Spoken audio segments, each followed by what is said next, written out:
Hello students, ये video class 11th के chapter physical world का सेकंड पार्ट है।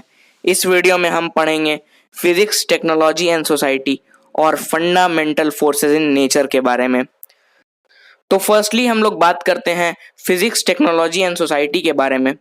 फिजिक्स के नॉलेज के बेसिस पर हमारा टेक्नोलॉजी भी टाइम के साथ इंक्रीज हुआ है। साइंस और टेक्नोलॉजी ने समय के साथ हमारे फूड, ड्रेसिंग, वॉकिंग, टॉकिंग और हमारे बिहेवियर को भी बदला है। साइंस और टेक्नोलॉजी का हमारा सोसाइटी पर कुछ गुड इफेक्ट्स आए हैं और कुछ बैड इफेक्ट्स भी आए हैं, जैसे कि discovery of electric fans, TVs, vehicles, mobile phones. ये सारे टेक्नोलॉजी के गुड इफेक्ट्स हैं। लेकिन discovery of bombs, manufacturing of weapons, ये सारे टेक्नोलॉजी के बैड इफेक्ट्स आए हैं हमारे सोसाइटी पर। अब बात करते हैं फंडामेंटल फोर्सेस इन नेचर के बारे में। तो फोर्स एक फिजिकल क्वांटिटी है जो कि हमारे नेचर के एग्जिस्टेंस के लिए बहुत ज़रूरी है। फोर्स एक बहुत ही इम्पॉर्टेंट रोल प्ले करता है।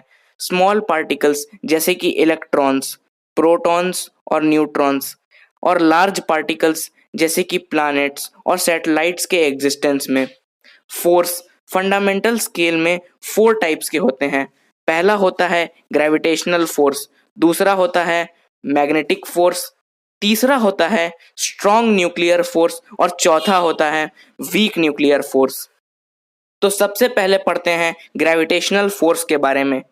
ग्रेविटेशनल फोर्स वो फोर्स है जो मास की वजह से अराइज होता है। ग्रेविटेशनल फोर्स हमेशा अट्रैक्टिव होता है नेचर में। ये फोर्स लार्ज डिस्टेंस पे भी और स्मॉल डिस्टेंस पे भी वर्क करता है। न्यूटन्स लॉ ऑफ ग्रेविटेशन के अकॉर्डिंग किसी भी दो ऑब्जेक्ट के बीच का ग्रेविटेशन फोर्स होता है F equals to G m1m2/r², जहाँ पे m होता है पहले बॉडी का मास, m2 होता है दूसरे बॉडी का मास, r होता है दोनों के बीच का डिस्टेंस और g होता है यूनिवर्सल ग्रेविटेशनल कांस्टेंट, जिसका वैल्यू होता है 6.67 into 10⁻⁻11 newton metre square by KG square. अब बात करते हैं इलेक्ट्रोमैग्नेटिक फोर्स के बारे में।